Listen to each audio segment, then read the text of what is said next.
વિદ્યાર્થી મિત્રો, આજે કોષ અને તેમાં રહેલી અંગિકા વિશેની વિગતવાર ચર્ચા કરીશું. આ ચર્ચામાં આપણી સાથે એમડી સાયન્સ કોલેજના પ્રોફેસર ડૉક્ટર નિનેશભાઈ મોદી પણ જોડાશે. વિદ્યાર્થી મિત્રો, મોદી સાહેબ આમ તો અમે બે સાથે જ નોકરી કરીએ છીએ એમડી સાયન્સ કોલેજમાં. હવે બે પ્રકારના સામાન્ય રીતે કોષો હોય છે, એક વનસ્પતિ કોષ અને એક પ્રાણી કોષ. બંનેની અંગિકાઓમાં ખૂબ જ સમાનતા હોય છે, પરંતુ વનસ્પતિ કોષની અંદર નીલકણ જોવા મળે છે, જે પ્રાણી કોષોમાં જોવા મળતા નથી. વનસ્પતિ કોષની કોષ દિવાલ ધરાવે છે, જ્યારે પ્રાણી કોષમાં કોષ દિવાલ જોવા મળતી નથી. તેવી જ રીતે વનસ્પતિ કોષમાં રસધાનીઓ ખૂબ મોટી હોય છે, જેવું પ્રાણી કોષમાં મોટી રસધાનીઓ જોવા મળતી નથી. આ સિવાયની અંગિકાઓમાં ઘણી બધી સામ્યતા જોવા મળે છે, જેમ કે કણાભસૂત્ર, લાઇસોઝોમ, ગોલ્ગી કાય, અંતરરસજાળ, એ સિવાયની પણ નાની મોટી ઘણી રસધાનીઓ હોય છે. સામાન્ય ખ્યાલ આપું તો કે વનસ્પતિ કોષથી શરૂ કરીએ તો એમાં નીલકણ એ મુખ્ય ભાગ ભજવે છે. એ સામાન્ય રીતે પ્રકાશ સંશ્લેષણની ક્રિયા કરી અને ખોરાક સ્ટાર્ચના સ્વરૂપમાં બનાવે છે અને કોષરસમાં અને બીજી જગ્યાએ તેનો સંગ્રહ થાય છે. તેવી જ રીતે કણાભસૂત્ર એ શ્વસનની ક્રિયાના અંતે એટીપી ઉત્પન્ન કરે છે, જે કોષની જુદી જુદી દૈહિક ક્રિયાઓ દરમિયાન એનો ઉપયોગ કરવામાં આવે છે. આ બંને અંગિકાઓ એકબીજાથી સ્વતંત્ર રીતે કાર્ય કરતી હોય છે. આ સિવાય કોષરસ, કોષ કેન્દ્ર અને અંતરરસજાળ ઉપર રિબોઝોમ આવેલા હોય છે. કોષ કેન્દ્ર ઉપર આવેલા રિબોઝોમ પણ પ્રોટીન સંશ્લેષણનું કામ કરે છે. કોષ રસમાં આવેલા રિબોઝોમ પણ પ્રોટીન સંશ્લેષણનું કામ કરે છે અને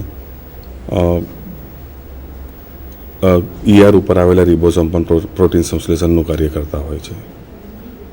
સામાન્ય રીતે કોષ કેન્દ્ર 3 પ્રકારની મુખ્ય ક્રિયાઓ કરતું હોય છે. એક, ડીએનએનું રેપ્લિકેશન કરતું હોય છે. બીજું, પ્રોટીન સંશ્લેષણ કરતું હોય છે. અને ત્રીજું, રિબોઝોમલ પેકિંગ કરતું હોય છે.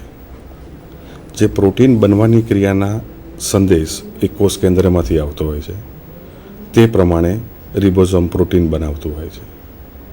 આ પ્રોટીન એ ડાયરેક્ટ કોષરસમાં પણ જાય અથવા તો ઈઆરમાં થઈને એટલે અંતરરસજાળમાં થઈ અને ગોલ્ગી કાય સુધી પહોંચે છે.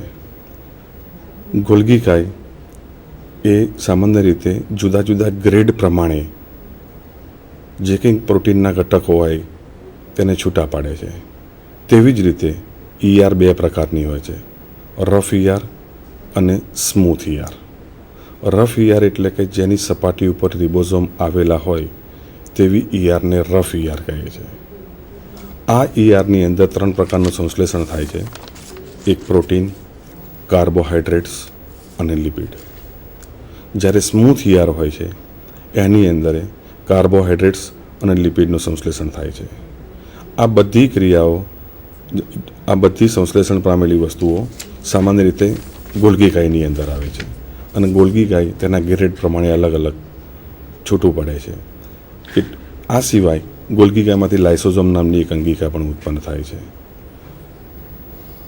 એવું પણ માનવામાં આવે છે કે ઈઆરમાંથી પણ ડાયરેક્ટ લાઇસોઝોમ ઉત્પન્ન થાય છે અને કોષરસમાં મુક્ત થાય છે.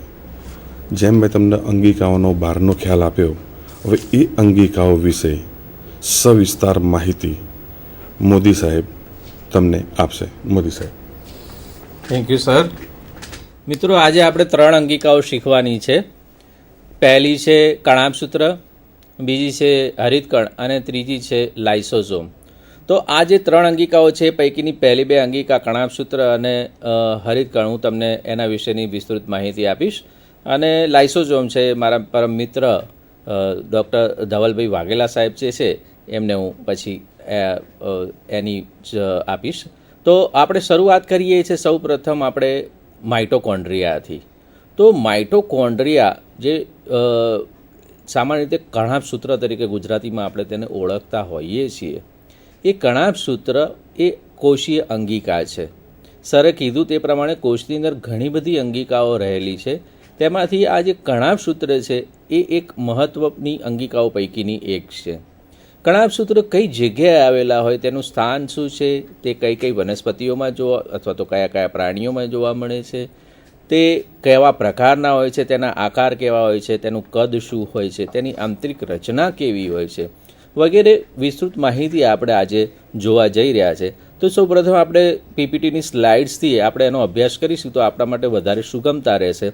તો પીપીટીની સૌપ્રથમ આપણે સ્લાઇડ જોઈએ તો આ જે કણાભ સૂત્ર છે તેનો ઉદ્ભવ દર્શાવેલો છે કે આ પ્રોમાઇટોકોન્ડ્રિયા જેને કહીએ આપણે, અથવા તો પૂર્વ કણાભ સૂત્ર જેવી એક નાની અંગિકા ઉત્પન્ન થાય છે કોષની અંદર, અને તેની અંદરથી ક્રમશઃ ધીમે ધીમે તેના જે બે ફરતેના જે આવરણો છે એમાંનું અંદરનું આવરણ આ રીતની વધારાના બહિરુદ ભેદ સ્વરૂપે વિકસતું જાય છે અને સંપૂર્ણ એક કણાભ સૂત્રનું નિર્માણ કરી શકે છે. બીજી એક પદ્ધતિ અહીંયા આગળ બતાવી છે કે એક કણાભ સૂત્ર છે, આ એક કણાભ સૂત્ર તેની અંદરથી આ રીતે વચ્ચે ખાંચ ઉત્પન્ન થઈ અને એકમાંથી બે કણાભ સૂત્ર પણ બની શકે છે. અને ત્રીજી એક પદ્ધતિ અહીંયા આગળ દર્શાવેલી છે કે કણાભ સૂત્રની અંદર આ રીતની કલિકાનું સર્જન થાય છે, બડિંગ જેને કહીએ. એ કલિકા કણાભ સૂત્રથી છૂટી પડી અને આગળ વિકાસ પામતા આખું કણાભ સૂત્ર વિકસાવે છે. તો આ રીતે કોષની અંદર આવી જુદી જુદી ઘણી બધી પદ્ધતિઓ વર્ણવેલી છે જુદી જુદી ચોપડીઓમાં. તો આવી રીતે તેની અંદરથી કણાભ સૂત્રનું નિર્માણ થતું હોય છે. હવે તેના પ્રાપ્તિ સ્થાન જોઈએ તો કે વનસ્પતિ કોષમાં અને પ્રાણી કોષમાં તે જોવા મળે છે, પરંતુ કેટલીક વાર ઉચ્ચ પ્રાણીઓ જે છે એ ઉચ્ચ પ્રાણીઓમાં ખાસ કરીને તે માનવના આરબીસી એટલે કે આપણે જેને રેડ બ્લડ સેલ્સ કહીએ છીએ અથવા તો જેને સાદી ભાષામાં રક્તકણો કહીએ છીએ તેની અંદર તે જોવા મળતા નથી, તથા બેક્ટેરિયામાં જોવા મળતા નથી. બધા ઉચ્ચ કક્ષાના સજીવોમાં આ સિવાય તે જોવા મળે છે.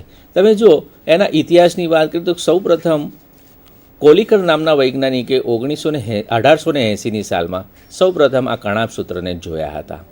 ત્યારબાદ આલ્ટમાન નામના વૈજ્ઞાનિકે 1894ની સાલમાં બાયોબ્લાસ્ટ તરીકે તેને વર્ણવ્યા, એનું નામ આપ્યું બાયોબ્લાસ્ટ. ત્યારબાદ તમે જુઓ બેન્ડા નામના વૈજ્ઞાનિકે કણાભ સૂત્ર નામ આપ્યું તેનું, જેના હાલ આપણે કણાભ સૂત્ર તરીકે ઓળખીએ છીએ અથવા તો માઇટોકોન્ડ્રિયા તરીકે ઓળખીએ છીએ. તે નામ આપનાર વૈજ્ઞાનિક હતા બેન્ડા, અને રીગર નામના વૈજ્ઞાનિકે તેનું રાસાયણિક બંધારણ આપણને સમજાવ્યું. કણાભ સૂત્રના આકારની વાત કરીએ તો કે કોષના પ્રકાર ઉપર કણાભ સૂત્રનો આકાર નિર્ભર હોય છે. જુદા જુદા કોષોની અંદર એનો આકાર જુદો જુદો હોઈ શકે. દાખલા કે તમને જુઓ તો કંઈ આગળ વિવિધ આકારના તે જોવા મળે છે. દાખલા તરીકે તંતુ આકાર, કણિકામય, ટેનિસ રેકેટ આકાર કે સળિયા આકાર. આવા જુદા જુદા આ સિવાયના પણ અન્ય આકારો તમને કણાભ સૂત્રના જોવા મળી શકે છે. તો આ આકારની વાત થઈ. હવે તેના કાર્યની વાત કરીએ તો કે કોષના કાર્ય પર તેનો કાર્ય નિર્ભર હોય છે. કોષ કેવા પ્રકારના કાર્ય સાથે સંકળાયેલો છે? તે કોઈ ખૂબ ઝડપી કાર્ય સાથે સંકળાયેલો છે, ધીમા કાર્ય સાથે સંકળાયેલો છે, એ અનુસાર એની કદ નિર્ભર કરતું હોય છે.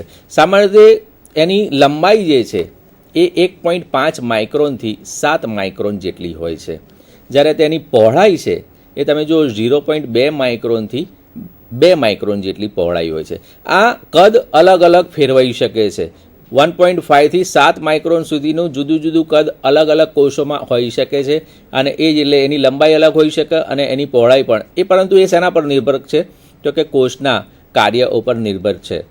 તમે સામાન્ય રીતે જુઓ તો કોષની પીએચ વારંવાર બદલાઈ શકતી હોય છે.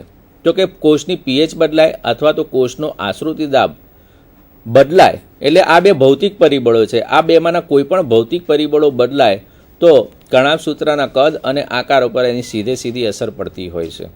તો તમે એક કણાભ સૂત્ર જોયું હોય, એ કણાભ સૂત્ર એક સમયે તમને કોઈક કદનું દેખાય અથવા કોઈક આકારનું દેખાય. કોષની પરિસ્થિતિ બદલાય, દાખલા કે કોષની પીએચ બદલાઈ ગઈ હોય અથવા કોષનો આશ્રુતિ દાબ બદલાઈ ગયો હોય તો એ કણાભ સૂત્રનો કણાભ સૂત્રનો કદ કે આકાર બદલાઈ શકે છે. આગળ વાત કરીએ તો તેની સંખ્યાની વાત કરીએ તો કે કોષના કાર્ય પર સંખ્યા પણ કોષના કાર્ય પર જ નિર્ભર છે. સામાન્ય રીતે એક કોષમાં 200 થી 300 જેટલા કણાભ સૂત્ર હોય છે સામાન્ય સંજોગોમાં. પરંતુ કેટલીક લીલમાં જુઓ તો માત્ર એક જ તમને કણાભસૂત્ર જોવા મળશે. બરાબર. યકૃત કોષની વાત કરીએ તો કે યકૃત કોષને કાર્ય વધારે કરવાનું હોય તો તેની અંદર 1000થી 16000 જેટલા કણાભસૂત્રો જોઈ શકાય છે. એક જ કોષની અંદર 1000થી 16000 કણાભસૂત્રો. તમે સી અર્ચિન પ્રાણી છે, દરિયાઈ પ્રાણી છે, તેની અંદર એના એક કોષની અંદર 13000થી 14000 જેટલા કણાભસૂત્રો જોઈ શકો છો. અને તમે અહીં આગળ નીચે એક સરસ દ્રષ્ટાંત આપ્યું છે જાયન્ટ અમીબાનું. તો આ જે જાયન્ટ અમીબા જે છે, જેને સામાન્ય રીતે કાઓસ તરીકે ઓળખવામાં આવે છે, તેની અંદર લગભગ 5 લાખ જેટલા, એક જ કોષની અંદર 5 લાખ જેટલા કણાભસૂત્રો જોઈ શકાય છે. તો આ રીતે જુદા જુદા સજીવોની અંદર, જુદા જુદા કોષોની અંદર કણાભસૂત્રોની સંખ્યા જે તે કોષના કાર્ય ઉપર નિર્ભર હોય છે. કાર્યને આધારે સંખ્યા વધઘટ થતી હોય છે. એના સ્થાનની આપણે વાત કરીએ તો કે સામાન્ય રીતે કણાભસૂત્ર ક્યાં જોવા મળશે તો કે કોષની અંદર જોવા મળશે. તમને અહીં આગળ આ કણાભસૂત્રો બતાડેલા છે. એ એક એનલાર્જ કરેલું કણાભસૂત્ર પણ દર્શાવેલું છે. તો કે એ જનરલી ક્યાં હોય કોષની અંદર તો કે કોષના કોષરસમાં સામાન્ય રીતે ફેલાયેલા હોય છે. એમાં કોષમાં સમાન રીતે એક સરખી રીતે તમે વહેંચાયેલા જોઈ શકશો. અહીં આગળ વધારે એક સારી આકૃતિ તમને આગળ જતાં બતાવીશું.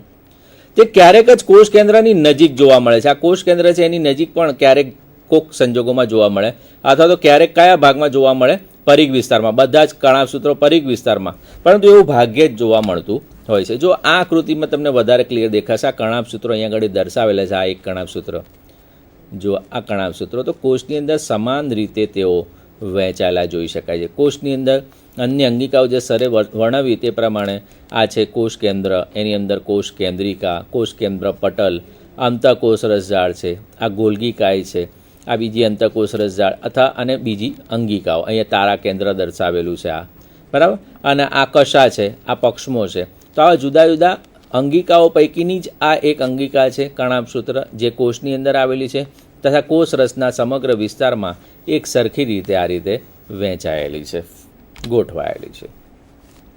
હવે કણાભસૂત્રની અતિ સૂક્ષ્મ રચના આપણે સમજીએ. સામાન્ય આપણે એની બાહ્ય માહિતી આપણે મેળવી લીધી. બાહ્ય માહિતીમાં આપણે તેના કદ વિશે વાત કરી, તેના આકાર વિશે વાત કરી, તથા તેની સંખ્યા વિશે વાત કરી, તેના સ્થાન વિશે વાત કરી. હવે તેની અતિ સૂક્ષ્મ રચના જોઈએ કે એની આંતરિક રચના. અહીંયા તમે જો આકૃતિમાં દર્શાવેલી છે આંતરિક રચના, તો કે આંતરિક રચના કેવા પ્રકારની છે. તો એ મુખ્ય 2 ભાગમાં વહેંચાયેલું જોવા મળે છે. આ બહારની ભાગમાં આવેલા આ 2 આવરણો છે, તમે જોઈ શકો છો તેની ફરતે આવા 2 આવરણો આવેલા છે. તથા અંદરના ભાગમાં આ જે બ્લુઇશ કલરનું અહીંયા આગળ દર્શાવેલું છે તે જે છે એ એનું આધારક દ્રવ્ય છે. આ એનું આધારક દ્રવ્ય જે છે એ સામાન્ય સંજોગોમાં મેટ્રિક્સ તરીકે ઓળખાતું હોય છે. અને એ મેટ્રિક્સની અંદર જુદા જુદા ઘટકો તેની અંદર ગોઠવાયેલા જોવા મળતા હોય છે. આ 2 આવરણો છે, એ 2 આવરણો પણ ખાસ વિશેષતા ધરાવે છે. તો આવરણો વિશે વાત કરીએ તો તેનું બહારનું જે આવરણ આપણે જોયું તે બહારનું આવરણ લગભગ 60થી 75 એંગસ્ટ્રોમ જાડું હોય છે. એની જાડાઈ એંગસ્ટ્રોમની અંદર છે. આપણે જાણીએ છીએ 1 એંગસ્ટ્રોમ બરાબર, આપણે 1 મીટરની સાથે એને કમ્પેર કરીએ તો 10⁻⁻10 એનો એકમ આવતો હોય છે. તો એટલું પાતળું એનું આવરણ છે, લગભગ 60થી 75 એંગસ્ટ્રોમ જેટલું. અને તેનું અંતઃ આવરણ જે છે એ લગભગ 50થી 75 એંગસ્ટ્રોમ જાડું હોય છે. અને આ અંતઃ આવરણ તમે આગળની આકૃતિમાં જુઓ તો અહીંયા આગળ અંતઃ આવરણ તમે જુઓ તો અંદરની બાજુએ આવી ગડીઓ પડેલી હોય તમે જોઈ શકો છો. અંતઃ આવરણ, બહારનું આવરણ છે ને સળંગ સીધું છે આ રીતે, પરંતુ આ જે અંદરનું આવરણ છે એ અંદરના ભાગમાં એટલે કે મેટ્રિક્સ તરફ અથવા તો કણાભસૂત્રના પોલાણ તરફ આવી ગડીઓ ઉત્પન્ન કરે છે, આંગળી જેવા પ્રવર્ધો ઉત્પન્ન કરે છે. આ દરેક પ્રવર્ધને ક્રિસ્ટી તરીકે ઓળખવામાં આવે છે. તો એને ક્રિસ્ટી કહે છે, બરાબર. અને આ ક્રિસ્ટી જે છે એ શ્વસનને લગતા ઉત્સેચકો માટે વધારાની સપાટી પૂરી પાડે છે. સામાન્ય રીતે આપણે તમને મિત્રો ખ્યાલ હશે કે આપણું જે પાચન માર્ગ છે એમાં ખાસ કરીને આંતરડાને એ જે રચનાઓ છે તેની અંદર તમને ખબર હોય તો કે અંદરનું જે પોલાણ છે એ પોલાણ તરફ ગડીઓ પડેલી હોય છે, આંગળી જેવા પ્રવર્ધો પડેલા હોય છે. એ પ્રવર્ધો શેને કારણે છે તો કે પ્રવર્ધો વધવાને કારણે શું થાય કે આંતરિક સપાટી છે એ સપાટીનું ક્ષેત્રફળ આપોઆપ વધી જતું હોય છે. અને સપાટીનું ક્ષેત્રફળ વધી જવાને કારણે પ્રક્રિયા ખૂબ જ ઝડપથી કરી શકાય છે અને સારી રીતે કરી શકાય છે. તો એવી જ વસ્તુ અહીંયા આગળ છે. તો તો કે તેનું જે અંત આવરણ છે તેમાંથી આ રીતની ગડીઓ નિર્માણ પામેલી હોય છે અને આ ગડીઓને કારણે આંતરિક સપાટી તમે જુઓ તો કેટલા પ્રમાણમાં વધી જશે અને તે જે તે અંગ હોય કે અંગિકા હોય તેની ક્રિયાશીલતામાં તે વધારો કરતું હોય છે. આગળ તમને આ ઇલેક્ટ્રોન માઇક્રોગ્રાફ દર્શાવેલો છે. આ જે આપણે કોષની અંદર આ કોષ કેન્દ્ર અને આ કણાભસૂત્ર દર્શાવેલા છે. તો એક કણાભસૂત્ર ડાયાગ્રામેટિક તમારે ડ્રો કરવું હોય તો તમે આ રીતે કરી શકો. બાહ્ય આવરણ અને અંત આવરણ, અહીંયા ક્રિસ્ટી અને બાકીના ભાગમાં મેટ્રિક્સ. અને તમે ઇલેક્ટ્રોન ફોટોગ્રાફ જ્યારે તમે એનો લો ત્યારે તે આ રીતનો આવતો તમે જોઈ શકો છો કે ખરેખર ઇલેક્ટ્રોન માઇક્રોગ્રાફની અંદર પણ તમને પુષ્કળ ક્રિસ્ટી જોવા મળતા હોય છે અને અહીંયા આગળ આ મેટ્રિક્સ જોવા મળે છે તથા બીજી કેટલીક રચનાઓ પણ તેની અંદર જોવા મળતી હોય છે. હવે બાહ્ય આવરણ અને અંત આવરણ વચ્ચે અવકાશ જોયો આપણે. અહીંયા આગળ તમે જોયું કે આ બાહ્ય આવરણ અને અંત આવરણ વચ્ચે અહીંયા ખાલી જગ્યા રહેલી. તમે જો આ ખાલી જગ્યા અહીંયા આગળ. તો એ બાહ્ય આવરણ અને અંત આવરણ વચ્ચે જે અવકાશ છે એ અવકાશને પેરીમાઇટોકોન્ડ્રિયલ સ્પેસ તરીકે ઓળખવામાં આવે છે. અને આ જે અવકાશ છે અથવા તો સ્પેસ છે તે લગભગ 60 થી 80 એંગસ્ટ્રોમ જાડાઈ ધરાવે છે. કણાભસૂત્રનું પ્રત્યેક આવરણ શેનું બનેલું છે? તો કે તે બહારની બાજુએ પ્રોટીનનું સ્તર ધરાવે છે. મધ્યમાં લિપિડના 2 આવરણો આવેલા છે, બેવડા આવરણ મધ્યમાં લિપિડના, અને સૌથી અંદરની બાજુએ પણ પાછું શું આવેલું છે? પ્રોટીનનું આવરણ છે. એટલે એની આવરણ જે છે દરેકે દરેક આવરણ પ્રોટીનનું સ્તર, પછી લિપિડનું સ્તર, અગેન લિપિડનું સ્તર અને પાછું અંદરની બાજુએ પ્રોટીનનું સ્તર. તો આ રીતે તેના આવરણની આંતરિક રચના બનતી જોવા મળે છે અથવા તો તેનું બંધારણ બનેલું હોય છે. હવે એના આધારક એટલે કે જેને આપણે મેટ્રિક્સ તરીકે ઓળખીએ છીએ એ આધારકની વાત કરીએ તો આધારક પ્રમાણમાં શું છે? વધુ કણિકામય અને ઘટ્ટ એવા પ્રોટીનયુક્ત દ્રવ્યથી ભરેલું છે. આધારકની અંદર તમે જુઓ તો પુષ્કળ કણિકાઓ જોવા મળે, નાની મોટી પુષ્કળ કણિકાઓ જોવા મળે, બરાબર, અને તેની અંદર પ્રોટીનયુક્ત દ્રવ્ય ભરેલું હોય. તો આવું આધારક અથવા તો મેટ્રિક્સ બનતું હોય છે, બરાબર. હવે આધારકમાં આપણે કીધું કણિકાઓ છે, તો એ કણિકાઓ કેવી છે? તો કે એ કણિકાઓ છે એ લગભગ 300 થી 500 એંગસ્ટ્રોમ જેટલું કદ ધરાવે છે. તમે જો 300 થી 500 એંગસ્ટ્રોમ મોટી કણિકાઓ આવેલી છે. તો એનું જે આવરણો છે એ આવરણની જાડાઈ છે, આવરણની જાડાઈ કરતાં આ કણિકાઓની જાડાઈ પુષ્કળ વધારે હોય છે અંદર રહેલી. આ ઉપરાંત મેટ્રિક્સની અંદર અકાર્બનિક ક્ષારો રહેલા છે, મેગ્નેશિયમ, કેલ્શિયમ વગેરે જેવા ક્ષારો રહેલા છે અથવા તો આયનો રહેલા છે. Mg+2 Ca+2 જેવા આયનો, અકાર્બનિક ક્ષારો, સાથે સાથે એની અંદર રિબોઝોમ્સ રહેલા છે મેટ્રિક્સની અંદર. એટલે કે કણાભસૂત્રના પોતાના સ્વતંત્ર રિબોઝોમ્સ પણ જોવા મળે છે, પરંતુ એ યુકેરિયોટિક રિબોઝોમ્સ જેવા નથી હોતા, પરંતુ કોના જેવા હોય છે? પ્રોકેરિયોટિક રિબોઝોમ્સ જેવા હોય છે. આપણે જાણીએ છીએ રિબોઝોમ્સ 2 પ્રકારના છે, પ્રોકેરિયોટિકમાં અલગ અને યુકેરિયોટિકમાં અલગ. પ્રોકેરિયોટિકની અંદર એ નાના કદના હોય છે, યુકેરિયોટિકની અંદર એ મોટા કદના હોય છે. તો અહીંયા આગળ તમને પ્રોકેરિયોટિક જેવા નાના કદના એટલે કે 55 થી 60 સ્વેડબર્ગ, એસ એટલે સ્વેડબર્ગ છે, તો એનો એકમ છે રિબોઝોમ્સનો માપનો, એ 55 થી 60 એસ પ્રકારના રિબોઝોમ્સ તેની અંદર જોવા મળે છે તથા તેની અંદર વર્તુળાકાર ડીએનએ જોવા મળે છે. મેટ્રિક્સમાં યાદ રાખજો, કણાભસૂત્ર અને હરિતકણ 2 એવી અંગિકા છે કે જે પોતાના સ્વતંત્ર ડીએનએ ધરાવે છે અને આ જે ડીએનએ છે તે ડીએનએ કોષની જે ઓરિજિનલ જે કોષ કેન્દ્રમાં રહેલા ડીએનએ છે તેના કરતાં સ્વતંત્ર છે. પરિણામે તેઓની આનુવંશિકતા પણ સ્વતંત્ર છે અને પરિણામે તે કોષની સામાન્ય ક્રિયાઓ છે અથવા તો કોષની જે આનુવંશિક પ્રક્રિયાઓ છે તેના પર પોતાની અસર પાડી શકે છે, પોતાની છાપ ઉત્પન્ન કરી શકે છે. તો આવા જે વર્તુળાકાર અથવા તો સર્ક્યુલર રિંગ શેપના જે ડીએનએ છે તેઓની સંખ્યા એક કણાભસૂત્રમાં 2 થી 6 જેટલી હોય છે. હવે કણાભસૂત્રનું જે અંત આવરણ છે તે અંત આવરણની વાત કરીએ તો કે અંત આવરણ જે છે તેમાં 2 સપાટી થશે. તમે જુઓ, અંત આવરણની આ બાહ્ય સપાટી છે કે જે બાહ્ય આવરણ તરફ આવેલી છે અને અંત આવરણની આ અંદરની સપાટી કે જે કઈ તરફ આવેલી છે? મેટ્રિક્સ તરફ આવેલી છે. તો કે જે મેટ્રિક્સ તરફ આવેલી સપાટી જે છે તે સપાટીને એમ સાઇડ કહેવામાં આવે છે કે જે અંદરના પોલાણ તરફ આવેલી છે. કોની સપાટી છે? આ અંત આવરણની. અંત આવરણની આ સપાટીને એમ સાઇડ કહે છે. જ્યારે આ બહારની સપાટી જે થશે, અહીંયા પણ તમને દર્શાવેલું છે, બહારની સપાટી જે અંત આવરણની થશે કે જે કોને ફેસ કરેલી હશે? તો કે આ બાહ્ય આવરણ તરફ આવેલી હશે તેને સી સાઇડ તરીકે ઓળખવામાં આવે છે. તો આમ બે સાઇડ છે, બે સપાટીને અલગ અલગ નામથી જ ઓળખવામાં આવે છે, પરંતુ તે બંને અંત આવરણની સપાટીઓ છે.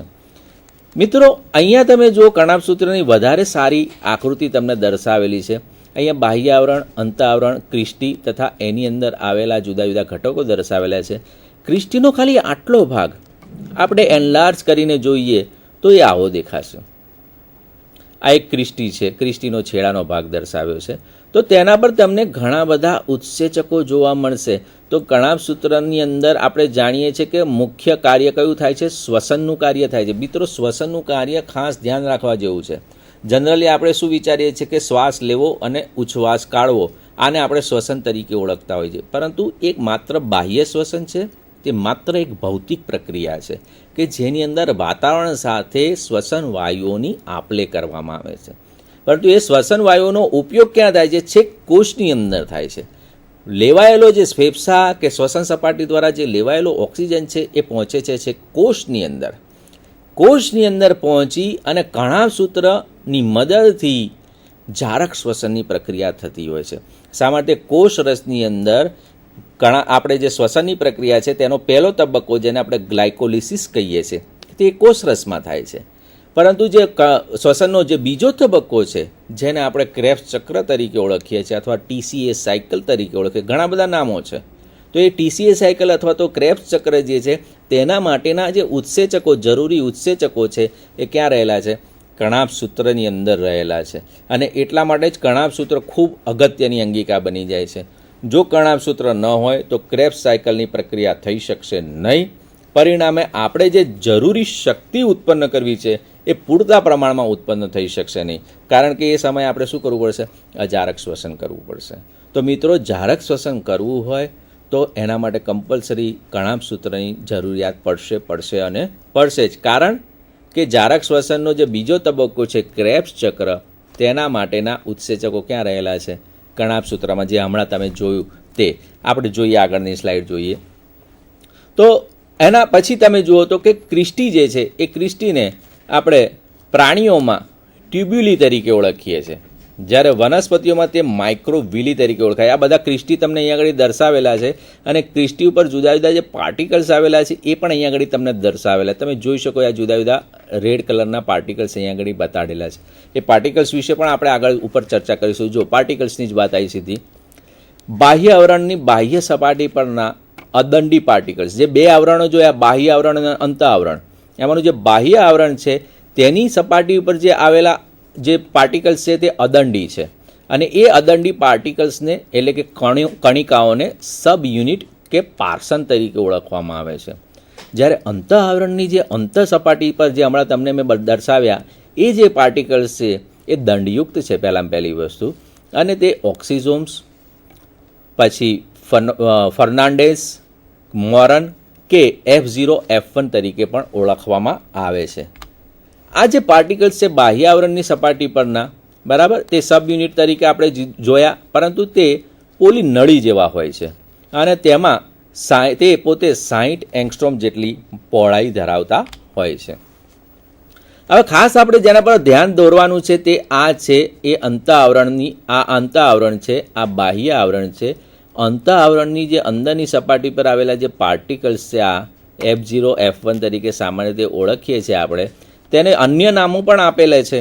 દાખલા તરીકે એલિમેન્ટરી પાર્ટિકલ્સ, ATPase કોમ્પ્લેક્સ તરીકે પણ તે ઓળખાય છે, ઓક્સિઝોમ્સ તરીકે પણ તેને ઓળખી શકાય છે. નામ કોઈ બી આપો, પરંતુ વસ્તુ એકની એક જ છે, આ અંત આવરણ ઉપર આવેલા પાર્ટિકલ્સ અથવા તો અંત આવરણ ઉપર આવેલી કણિકાઓ. આ પાર્ટિકલ્સ જે છે એ બે પાર્ટિકલ્સ, અહીંયા એક પાર્ટિકલ છે, આ બીજો પાર્ટિકલ છે, એ બેની વચ્ચેની જે ખાલી જગ્યા છે, એટલે કે એમની વચ્ચેનું અંતર છે એ લગભગ 100 એંગસ્ટ્રોમ જેટલું હોય છે. એ બેની વચ્ચે 100 એંગસ્ટ્રોમનો અવકાશ હોય છે. એક પાર્ટિકલને આપણે એનલાર્જ કરીને જોઈએ તો મિત્રો, આ જે પાર્ટિકલ છે એ આ F1 પાર્ટિકલ જેને આપણે કહીએ છીએ, તે પાર્ટિકલની અંદર 3 ભાગ જોવા મળે છે. સૌથી ઉપરનો જે આ ભાગ છે તેને આપણે શીર્ષ કહીએ છીએ. આ જે શીર્ષ છે એ હેડ અથવા તો શીર્ષ લગભગ 75 થી 100 એંગસ્ટ્રોમ જેટલી એનો વ્યાસ જોવા મળતો હોય છે. ત્યારબાદ બીજો ભાગ જે છે એનો આ દંડ અથવા નેક તરીકે સામાન્ય રીતે ઓળખાય છે, એ નેક 50 એંગસ્ટ્રોમ જેટલું એનો વ્યાસ જોવા મળે છે, જ્યારે પાયાનું કદ લગભગ 80 એંગસ્ટ્રોમ જેટલું હોય છે. મિત્રો, પાયાના જુદા જુદા માપી તમે લઈ શકો, એની ઊંચાઈ લઈ શકો, એની પહોળાઈ લઈ શકો, એની લંબાઈ લઈ શકો, પરંતુ જનરલી તે 80 એંગસ્ટ્રોમ જેટલી તેનો કદ જોવા મળતું હોય છે. આ શીર્ષનો ભાગ જે છે, એ શીર્ષનો ભાગ જે છે F1 પાર્ટિકલનો, એ ATPase ઉત્સેચક ધરાવતો હોય છે. ATPase ઉત્સેચક અહીંયા આગળ આવેલો હોય છે. આ જે દંડનો ભાગ જે છે એની અંદર OSCP નામની એક રચના રહેલી હોય છે, જેને ઓલિગોમાઇસિન સેન્સિટિવ કોન્ડરિંગ પ્રોટીન તરીકે ઓળખવામાં આવે છે. આ સ્પેશિયલ પ્રકારના પ્રોટીન છે, તથા તેની અંદર FC2 નામની બીજી એક રચના પણ રહેલી છે આ દંડના ભાગની અંદર. તથા જે આ F0 એટલે કે એનો જે પાયો છે, એ પાયાની અંદર પ્રોટીન ચેનલ્સ રહેલી હોય છે. તો આમ આ ત્રણ ભાગની અંદર જુદી જુદી રચનાઓ રહેલી હોય છે. એમાં ખાસ કરીને અહીંયા આગળ રહેલી રચના જે છે એ અગત્યની છે, તે છે ATPase. બરાબર, ATPase આપણે જાણીએ છીએ એક ઉત્સેચક છે. હવે એક પાર્ટિકલની વધારે આંતરિક રચના જોઈએ તો તેની અંદર શું રહેલું હોય છે. એક આ F1 પાર્ટિકલ જ છે, તો તેની અંદર તેના શીર્ષમાં 5 પ્રકારના પેટા એકમો જોવા મળે છે. 5 અલગ અલગ પ્રકારના પેટા એકમોમાં alpha, beta, theta, lambda, sigma વગેરે જેવા એકમો જોવા મળે, પરંતુ તેની અંદર આલ્ફાની સંખ્યા કેટલી છે? 3 છે. બીટાની સંખ્યા પણ 3 છે. લેમ્બડાની સંખ્યા 2 છે, અને બાકીના જે 2 એકમો છે તે એકની સંખ્યામાં આવેલા હોય. તમે જોઈ શકો છો અહીંયા આગળ એકમો અહીંયા દર્શાવેલા છે. આ બીટા એકમ દર્શાવેલા છે, અહીંયા આલ્ફા એકમ દર્શાવેલા છે, એ રીતે અલગ અલગ એકમો દર્શાવેલા છે. તો આવા જુદા જુદા એકમો ભેગા થઈ અને F1 પાર્ટિકલનું શીર્ષ બનાવતા હોય છે. હવે કણાભ સૂત્રના આપણે કાર્ય વિશે વાત કરીએ તો કણાભ સૂત્રને કોષનું શક્તિઘર તરીકે ઓળખવામાં આવ્યું છે. મેં તમને હમણાં જ સમજાવ્યું કે કણાભ સૂત્રની અંદર રહેલા જે ઉત્સેચકો છે, એ ઉત્સેચકો વિપુલ પ્રમાણમાં શક્તિ ગ્લુકોઝના અણુમાંથી કાઢી આપતા હોય છે બહાર, અને તેને ATPના સ્વરૂપમાં સંગ્રહ કરી આવતા હોય છે. અને કોષમાં ચાલતી કોઈ પણ પ્રક્રિયા હોય તો એ પ્રક્રિયા માટે આપણને શક્તિની જરૂર પડવાની જ છે. તો દરેકે દરેક સજીવને જે શક્તિની જે જરૂરિયાત છે, એ જરૂરિયાત પૂરી પાડવાનું કામ આ કણાભ સૂત્રનું છે. માટે જ તેને કોષનું શક્તિઘર કહેવામાં આવે છે. બીજું મિત્રો, જે હિસ્ટોજિનેસિસમાં જે સ્નાયુ તંતુ છે અને ચેતાકોષ જે છે એના નિર્માણમાં પણ તે મદદ કરે છે કણાભ સૂત્ર, એવું માનવામાં આવે છે. યકૃત કોષોના જે કણાભ સૂત્ર છે એ ચરબીના ચયાપચયમાં ઉપયોગી છે. ત્યારબાદ બીજાંકુરણમાં પણ કણાભ સૂત્ર ઉપયોગી છે. બીજાંકુરણ વખતે પણ આપણે જે વનસ્પતિ છે, વનસ્પતિને શક્તિ જોઈ છે, તો એ શક્તિ પણ અહીંયા આગળથી જ આપવામાં આવશે. આ ઉપરાંત કોષરસીય આનુવંશિકતામાં પણ ઉપયોગી છે. આપણે કહ્યું તે પ્રમાણે એનું પોતાનું સ્વતંત્ર DNA રહેલું છે, અને એ DNA જે છે એ કોષરસીય આનુવંશિકતા માટે જવાબદાર છે. એ જ રીતે જનન કોષોના સર્જનમાં પણ કણાભ સૂત્રો ઉપયોગી છે.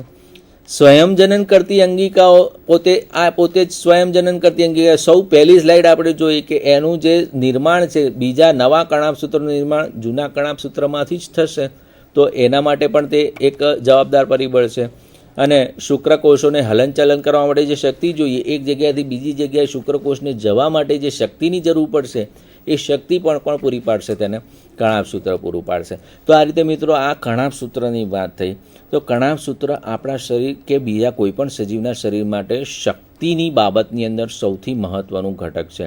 અને આપણે બીજું એ પણ જાણીએ છીએ કે શક્તિ જે છે, શક્તિ વગર કોઈ કાર્ય થઈ શકવાનું નથી.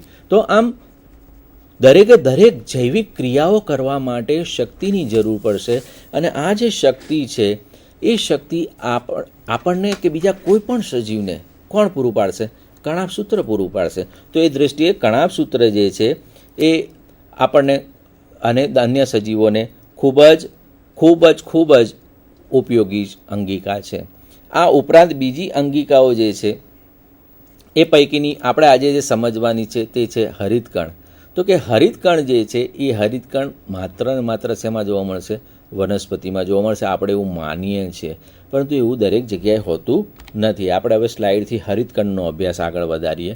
તો કે હરિતકણ જે છે તેના સ્થાનની વાત કરીએ તો એના સ્થાનમાં નીલહરિત લીલ અને પ્રકાશ સંશ્લેષી બેક્ટેરિયા, આ બે સિવાયના પ્રત્યેક સોપજીવી સજીવમાં તે જોવા મળે છે. મિત્રો યાદ રાખજો, નીલહરિત લીલ અને પ્રકાશ સંશ્લેષી બેક્ટેરિયા સિવાયના સ્વોપજીવી સજીવો, બરાબર. તો એની અંદર તે જોવા મળે છે. તથા તેની બાહ્યાકાર વિદ્યાની વાત કરીએ તો કે એક જ પેશીના કોષોમાં તેના આકાર અને કદ તથા સંખ્યા પણ મોટા ભાગે કેવા હોય છે? સમાન હોય છે. તેની સંખ્યાની અલગ વાત કરીએ તો કે લીલના કોષમાં એક મોટો હરિતકણ તમને જોવા મળશે. ઉચ્ચ કક્ષાની વનસ્પતિમાં પ્રત્યેક કોષમાં તમને 20 થી 40ની સંખ્યામાં તે જોવા મળશે. આ જ્યારે સંખ્યા જ્યારે તેમની વધી જાય ત્યારે તેઓ કદમાં કેવા થઈ જાય છે? નાના થઈ જાય છે, બરાબર. અને એના કદની વાત કરીએ તો લગભગ તેનો 4 થી 8 માઇક્રોન જેટલો વ્યાસ હોય છે અને તેની જાડાઈ લગભગ કેટલી હોય છે? 2 માઇક્રોન જેટલી હોય છે. આકારની વિસ્તૃત વાત કરીએ તો કે કોષના પ્રકાર પર તેનો આકાર આધાર રાખે છે. વિવિધ આકાર જોવા મળે છે, જેમ કે સર્પાકાર, પટ્ટી આકાર, કુંતલ આકાર, કોથળી આકાર, તકતી આકાર, પ્યાલાકાર, રકાબી આકાર, આવા જુદા જુદા ઘણા આકાર તેની અંદર જોવા મળે. તમને ખ્યાલ હોય તો સર્પાકારનો જે અથવા તો પટ્ટી આકારનો જે હરિતકણ છે એ આપણે સ્પાયરોગાયરા લીલના કોષની અંદર તમે બધાએ જોયેલો જ હશે. તો આવા જુદા જુદા આકારના હરિતકણ તમને જોવા મળતા હોય છે. એની હરિતકણની ઉત્પત્તિ કેવી રીતે થાય છે? તમે જો આ જે સેલ મેમ્બ્રેન છે તેની અંદરથી આ જે વેક્યુલ એક ઉત્પન્ન થાય અને ધીમે ધીમે ધીમે એની અંદર આ રીતે ગ્રેના અને લેમેલી આ રીતે ઉત્પન્ન થતા જાય અને એક હરિતકણનું નિર્માણ થતું હોય છે. આમ મેયરે જણાવ્યું કે કોષ રસમાંથી આ હરિતકણ ઉત્પન્ન થતા નથી. એ પહેલાં એવી માન્યતા હતી કોષ રસમાંથી ઉત્પન્ન થાય છે, પરંતુ તે સામાન્ય રીતે શેમાંથી ઉત્પન્ન થાય છે? પૂર્વ અસ્તિત્વ ધરાવતા હરિતકણમાંથી જ ઉત્પન્ન થાય છે. તેની અંતસ્થ રચના જોઈએ તો કે તેની બહારની બાજુએ અર્ધપ્રવેશશીલ બેવડું આવરણ આવેલું છે. આપણે જાણીએ છીએ મોટા ભાગની અંગિકાઓ છે એ બેવડા આવરણથી ઘેરાયેલી હોય છે. એક બે અંગિકાઓ છોડી દઈએ, લાઇસોઝોમ કે પેરોક્સિઝોમ કે એવી અંગિકાઓ છોડી દઈએ તો બાકીની બધી અંગિકાઓ બેવડા આવરણથી ઘેરાયેલી હોય છે, જેને પેરિસ્ટોમિયમ કહેવામાં આવે છે. અહીંયા હરિતકણમાં તેને પેરિસ્ટોમિયમ તરીકે ઓળખવામાં આવે છે, તેના અર્ધપ્રવેશીલ જે બેવડા આવરણ છે તેમને. હવે આ જે બે આવરણ છે તેઓની વચ્ચે પણ કણાભસૂત્રની જેમ જ અવકાશ જોવા મળે છે. તો એ જે અવકાશ છે એને અવકાશને પેરીપ્લાસ્ટિડિયલ સ્પેસ કહે છે, જે લગભગ 10 થી 30 નેનોમીટર જેટલો પહોળો હોય છે. તો બે બાહ્ય આવરણ અને અંતઃઆવરણ છે, બેની વચ્ચેનું જે સ્પેસ છે એને પેરીપ્લાસ્ટિડિયલ સ્પેસ કહેવાય છે. આ ઉપરાંત ત્રીજું આવરણ અહીંયા આગળ હરિતકણની અંદર જોવા મળે છે અને એ ત્રીજું આવરણ છે એ થાઇલેકોઇડ મેમ્બ્રેન છે, કે જે આખા હરિતકણના જે આંતરિક રચના છે એના સમગ્ર વિસ્તારની અંદર ફેલાયેલું હોય છે. આ જે થાઇલેકોઇડ મેમ્બ્રેન જે છે એ થાઇલેકોઇડ મેમ્બ્રેન નાના નાના થાઇલેકોઇડ્સનું બનેલું હોય છે. નાના નાના સિક્કાઓ હોય એ સિક્કા જેવી રચના જોવા મળે છે. તો એ એક સિક્કો થાઇલેકોઇડ તરીકે ઓળખાય છે અને એ થાઇલેકોઇડની અંદર એનો જે કદ છે એની વાત કરીએ તો કે લગભગ 0.4 થી 0.8 માઇક્રોન વ્યાસ ધરાવે છે એક થાઇલેકોઇડ, અને એની જાડાઈ લગભગ 0.3 થી 1.7 માઇક્રોન જેટલી જાડાઈ તેની હોય છે. હવે આપણે થાઇલેકોઇડ અને બાકીની રચનાઓ આકૃતિથી જોઈએ તો આપણને વધારે ખ્યાલ આવે. આ કોષ છે, તેનું કોષ કેન્દ્ર વનસ્પતિ કોષ છે, એટલે એની ફરતે આ કોષ દિવાલ દર્શાવેલી છે. એની અંદર આ રીતની રજધાની દર્શાવેલી છે. બીજી અંગિકાઓ તો હોય જ છે અહીંયા આગળ, પરંતુ આપણે હરિતકણ ઉપર આજે કોન્સન્ટ્રેટ કરીશું, એટલે આ હરિતકણ દર્શાવેલા છે. આ જે હરિતકણ છે તેનો ઇલેક્ટ્રોન માઇક્રોગ્રાફ લગભગ આવો આવે છે. ઇલેક્ટ્રોન માઇક્રોસ્કોપની અંદર આપણે એને જોઈએ તે લગભગ આવું જ દેખાતું હોય છે.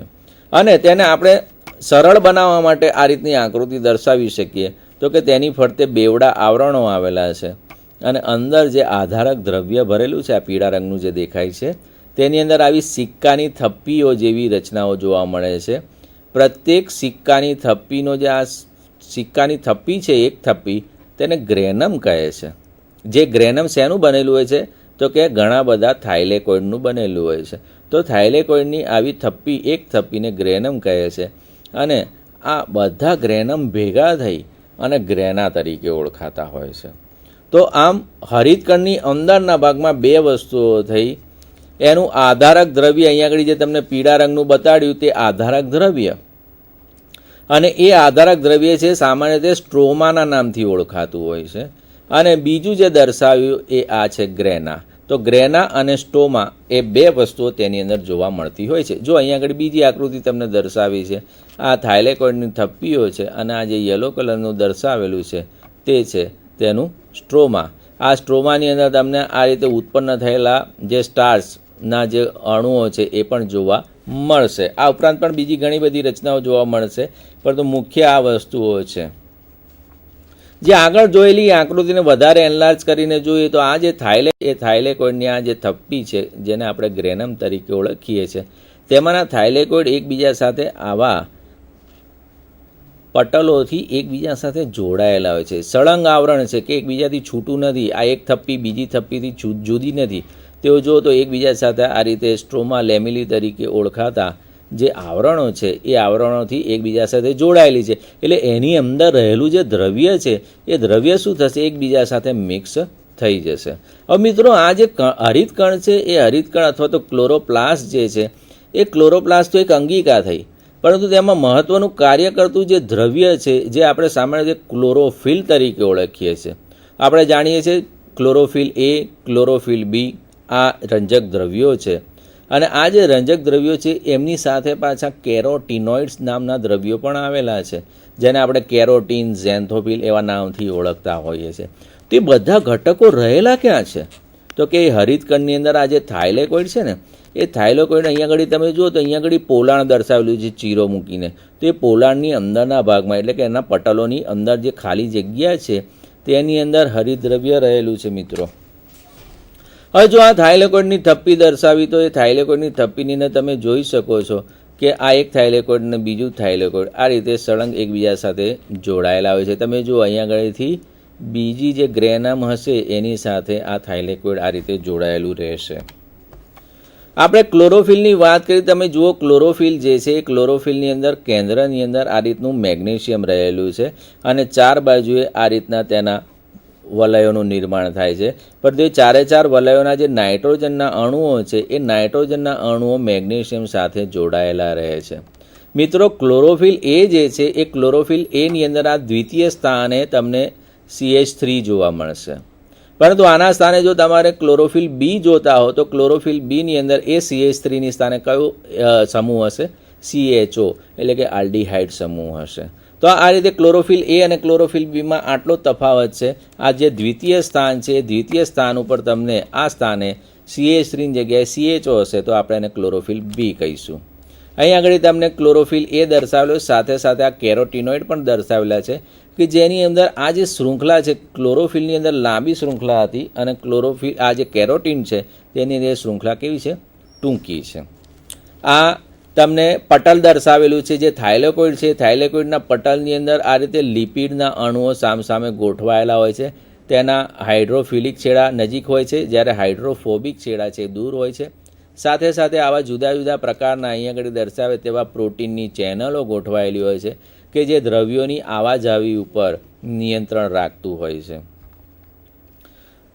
હરિતકણ દ્વારા જે થતી પ્રક્રિયા છે અને આપણે સંક્ષિપ્તમાં જોઈ લઈએ તો હરિતકણ જે છે એ પ્રકાશ સંશ્લેષણની પ્રક્રિયા કરે. પ્રકાશ સંશ્લેષણની પ્રક્રિયાને સામાન્ય રીતે આપણે બે ભાગમાં વહેંચીએ છીએ, પ્રકાશ પ્રક્રિયા અને અંધકાર પ્રક્રિયા. અને પ્રકાશ પ્રક્રિયાને પાછી આપણે બે ભાગમાં વહેંચીએ છીએ, આ ચક્રીય ફોટોફોસ્ફોરાયલેશન અને આ અચક્રીય ફોટોફોસ્ફોરાયલેશન, જે દરમિયાન ATPનું નિર્માણ થાય છે, બરાબર. અને સૂર્ય જે શક્તિ છે એ સૂર્ય શક્તિનો ઉપયોગ એમાંના જે ઇલેક્ટ્રોન છે ઇલેક્ટ્રોનનો ઉપયોગ કરીને આ રીતે ATPનું અહીંયા આગળ સર્જન થતું હોય છે. સાથે સાથે પાણીનું જળ વિભાજન થતું હોય છે અને આમ જે આપણને વાતાવરણમાં ઓક્સિજન પાછો પ્રાપ્ત થાય છે તે પાણીમાંથી પ્રાપ્ત થતો હોય છે. આ છે અંધકાર પ્રક્રિયાનો તબક્કો, જે સામાન્ય રીતે કેલ્વિન સાયકલ તરીકે ઓળખાય છે. એ કેલ્વિન સાયકલ જે છે એની અંદર આપણને સામાન્ય રીતે ગ્લુકોઝનું નિર્માણ થતું જોવા મળે છે. તો આમ સમગ્ર રીતે જોઈએ તો, સંપૂર્ણ રીતે જોઈએ તો આ રીતે હરિતકણ જે છે એ વિશ્વની અંદર ખોરાક સર્જન કરવાનું કામ કરે છે. આખી સમગ્ર જે જીવસૃષ્ટિ છે એ જીવસૃષ્ટિ માટે ખોરાક બનાવવાનું કામ હરિતકણ કરે છે. અને એ જે બનેલો ખોરાક છે એ ખોરાકનું પાચન અથવા તો તેનું શ્વસન, પાચન ન કહેવાય પરંતુ શ્વસનની જે પ્રક્રિયા છે કે તેની અંદર શું છૂટી પાડવાનું છે? શક્તિ છૂટી પાડવાની છે. સૂર્ય શક્તિ જે છે એ સૂર્ય શક્તિ જે છે એને રાસાયણિક શક્તિની અંદર ફેરવી કોણે? હરિતકણે. એની અંદર રહેલા જુદા જુદા દ્રવ્યો ક્લોરોફિલ એ, ક્લોરોફિલ બી, કેરોટીન, ઝેન્થોફિલ આવા દ્રવ્યોએ એ સૂર્ય શક્તિને કેપ્ચર કરી અને એને રાસાયણિક શક્તિ એટલે કે પ્રકાશ શક્તિનું રાસાયણિક શક્તિમાં રૂપાંતર કર્યું. એ રાસાયણિક શક્તિ વનસ્પતિના શરીરની અંદર સંગ્રહ પામી. વનસ્પતિનો ખોરાક તરીકે તૃણાહારીઓએ ઉપયોગ કર્યો, પછી માંસાહારીઓ આગળ વધતી ગઈ એ શક્તિ. પરંતુ એ જે શક્તિ મેળવી એ શક્તિનો ઉપયોગ કેવી રીતે કરવો? તો એ ઉપયોગ કરવા માટે કઈ અંગિકા જોઈશે? કણાભસૂત્ર. તો આ રીતે બે અંગિકાઓ આપણા માટે ખૂબ જ મહત્ત્વની છે, વિશ્વના તમામ સજીવો માટે ખૂબ મહત્ત્વની છે. ત્યારબાદ આવે છે ત્રીજી અંગિકા, અને ત્રીજી અંગિકા છે લાઇસોઝોમ. તો આ જે લાઇસોઝોમ છે એ પણ એક વિશિષ્ટ અંગિકા છે, અને એ અંગિકા પણ આપણને ઘણી બધી વસ્તુઓમાં રક્ષણ બી આપે છે તથા કોષીય પાચનમાં પણ મદદરૂપ થતી હોય છે. તો એવી મહત્ત્વની અંગિકા જે લાઇસોઝોમ છે એને સમજાવવા માટે હું મારા મિત્ર ધવલભાઈ વાઘેલા સાહેબને વિનંતી કરીશ કે વાઘેલા સાહેબ, લાઇસોઝોમ વિશે વિદ્યાર્થીઓને શક્ય હોય એટલી વધારે આપ માહિતી પૂરી પાડો. તો મિત્રો આપણે લાઇસોઝોમ જોઈએ. ખૂબ આભાર મોદી સાહેબ કે જેમને આપણને કણાભસૂત્ર અને નીલકણ વિશેની વિશેષ માહિતી આપી. હવે લાઇસોઝોમ એક કોષની સૌથી આમ તો જોવા જઈએ તો નાની અંગિકા છે, પણ ખૂબ મહત્ત્વ ધરાવે છે. તો લાઇસોઝોમ વિશે આપણે ચર્ચા કરીશું. લાઇસોઝોમ સામાન્ય રીતે કોથળી જેવી રચના ધરાવતી હોય છે. અગાઉ જે પ્રમાણે સાહેબે કીધું કે દરેક અંગિકાઓ બેવડું આવરણ ધરાવતી હોય છે, પણ લાઇસોઝોમમાં એક એવી અંગિકા છે જે બેવડું આવરણ ધરાવતી નથી. તેને એક જ લેયર હોય છે, એટલે એક જ આવરણ હોય છે, અને લિપોપ્રોટીનનું બનેલું હોય છે, જે આકૃતિમાં સ્પષ્ટપણે જોઈ શકાય છે કે બહારના બંને જે યલો દેખાય છે એ પ્રોટીનના આવરણો છે, અને વચ્ચેનો જે ગ્રીન ભાગ દેખાય છે એ લિપિડનું આવરણ છે. લાઇસોઝોમ નામની અંગિકાની સૌ પ્રથમ શોધ 1955માં ક્રિશ્ચિયન વૈજ્ઞાનિક ડી ડુવેએ શોધ કરી હતી. આ અંગિકાની વિશિષ્ટતા એ છે કે તેની પાસે હાઇડ્રોલિસિસ પ્રકારના ઉત્સેચકો ધરાવતી હોય છે. સામાન્ય રીતે આ અંગિકા સમગ્ર કોષની અંદર યુનિફોર્મ ડિસ્ટ્રીબ્યુશન એટલે સમગ્ર કોષની અંદર ફેલાયેલી જોવા મળે છે, પણ એનો કોઈ નિશ્ચિત આકાર હોતો નથી અને નિશ્ચિત કદ પણ હોતું નથી. તેની ઉત્પત્તિ એ અંતરરસજાળમાંથી થાય છે અથવા તો ગોલ્ગીકાઈમાંથી થાય છે તેવું માનવામાં આવે છે. અચ્છા, એનો નિશ્ચિત આકાર હોતો નથી તેવી ઘટનાને આપણે જુદા જુદા પ્રકારના આકારના પણ લાઇસોઝોમ જોઈ શકાય છે. એને પોલીમોર્ફિઝમ નામનો શબ્દ વાપરવામાં આવે છે, જેનો નિશ્ચિત આકાર હોતો નથી. તેની અતિ સૂક્ષ્મ રચના મેં અગાઉ જણાવ્યું કે એની દિવાલ એક સ્તરીય હોય છે, લિપોપ્રોટીનની બનેલી હોય છે, તેમાં બહુરૂપકતા જોવા મળે છે, એટલે કે પોલીમોર્ફિઝમ જોવા મળે છે, જે અગાઉ આપણે તેની ચર્ચા કરી. સામાન્ય રીતે 4 પ્રકારના લાઇસોઝોમ કોષની અંદર જોવા મળે છે. આ ચારેય પ્રકારના લાઇસોઝોમ કેટલીક વખતે એક જ કોષમાં જોવા મળે અથવા તો જુદા જુદા કોષોમાં પણ જોવા મળે છે. એમાં મુખ્ય 4 પ્રકારના લાઇસોઝોમ હોય છે. આ જુદા જુદા 4 આકારના કારણે તેને બહુરૂપકતા કહેવામાં આવે છે. પ્રથમ પ્રાથમિક લાઇસોઝોમ, દ્વિતીયક લાઇસોઝોમ, રેસિડ્યુઅલ બોડી અને ચોથો ઓટોફેગી. આ 4 પ્રકારના લાઇસોઝોમ કોઈ એક કોષમાં અથવા તો જુદા જુદા કોષમાં આપણે જોઈ શકાય છે. આકૃતિમાં બતાવ્યા પ્રમાણે આ એક કોષની રચના છે, અને કોષની રચનામાં ગોલ્ગીકાઈ અથવા તો ઈઆરમાંથી જે નંબર 1 બતાવે છે એ પ્રાથમિક લાઇસોઝોમ ઉત્પન્ન થયેલો બતાવેલો છે. આ પ્રાથમિક લાઇસોઝોમ એ એસિડિક માધ્યમમાં જ કામ કરશે, અને એની પાસેના જે ઉત્સેચકો હશે એ હાઇડ્રોલાઇટિક પ્રકારના ઉત્સેચકો આવેલા હોય છે.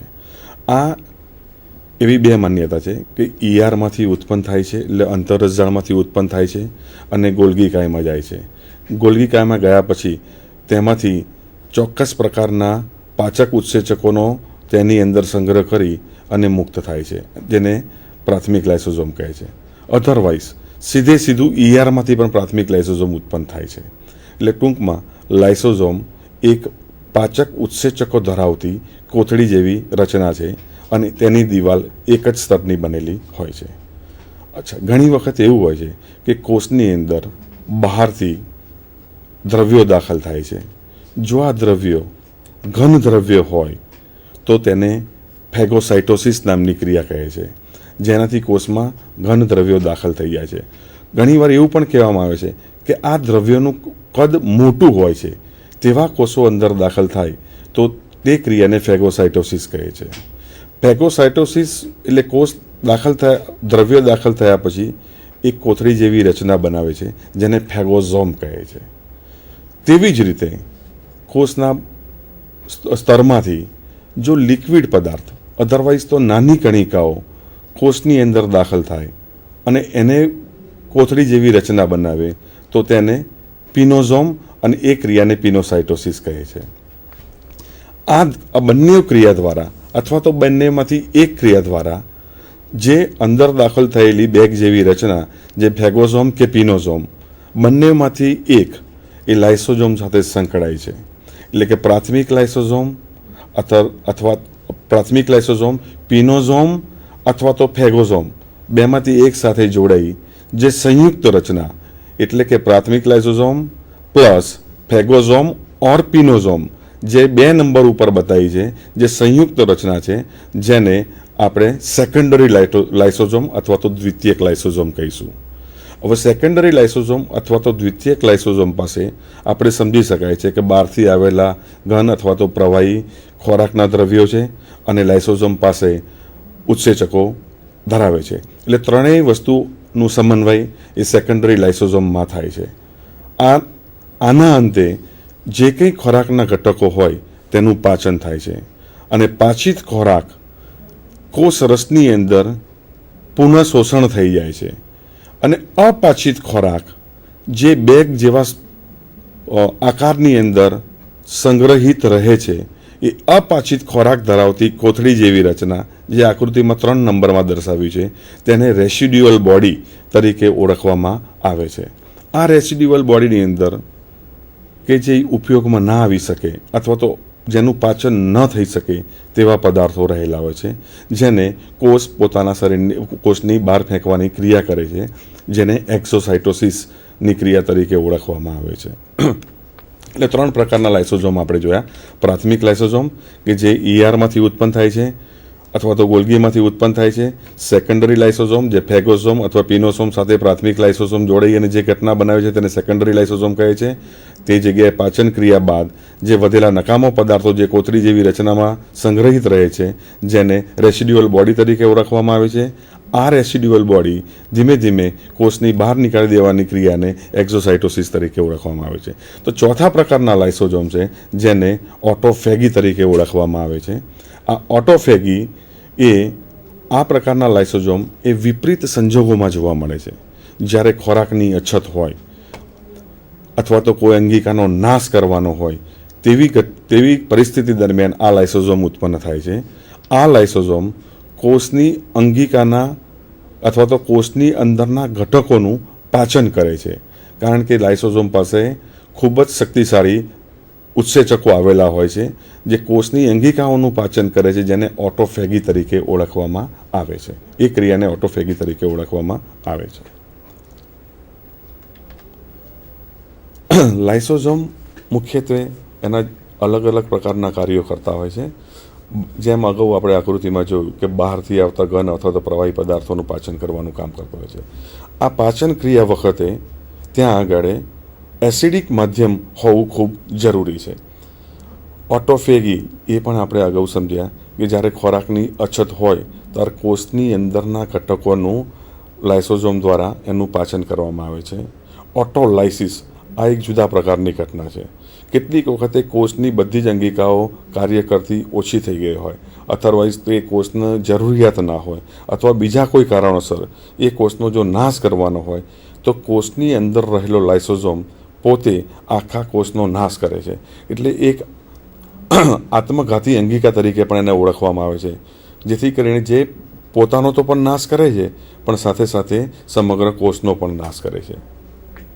અગાઉ આપણે જોયું કે કેટલીક જગ્યાએ કોષની બહાર પણ ખોરાકના દ્રવ્યો આવેલા હોય છે, જે લાઇસોઝોમ પોતાની અંદરના ઉત્સેચકોને બહારની બાજુએ સ્રાવ કરે છે અને બહિર્કોષીય પાચનમાં મદદ કરે છે.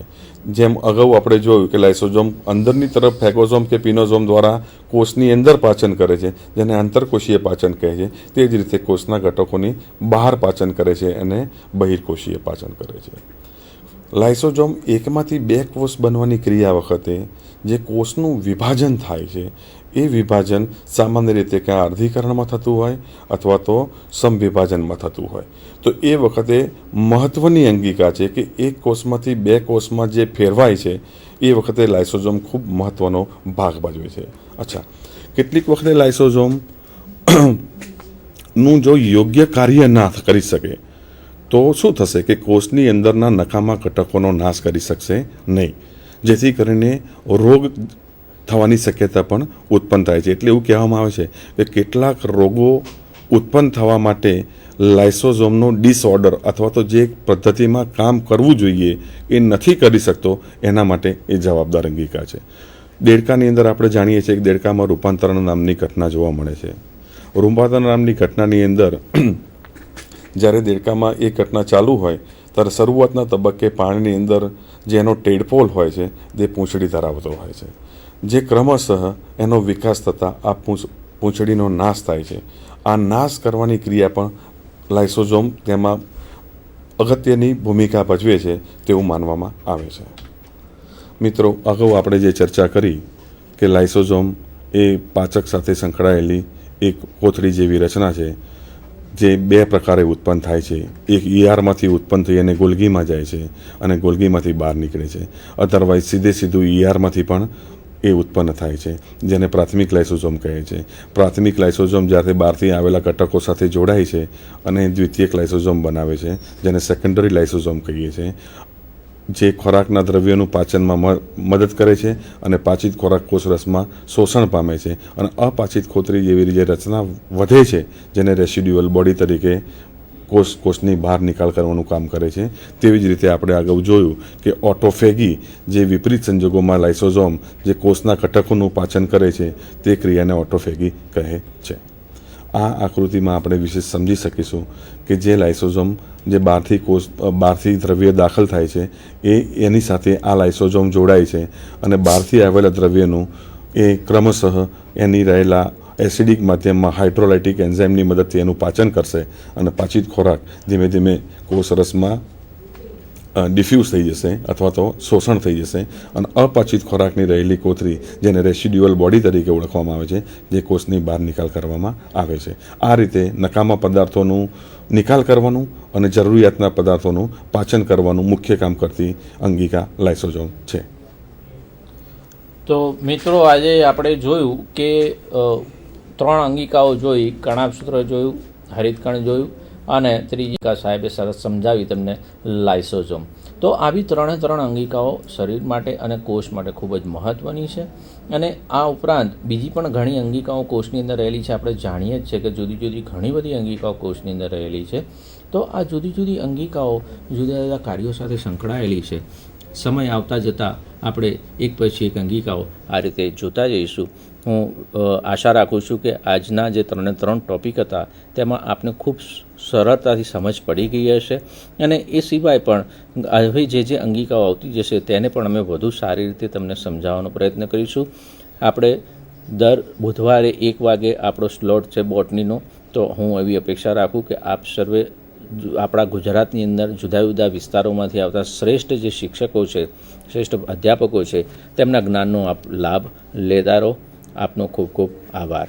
ધન્યવાદ.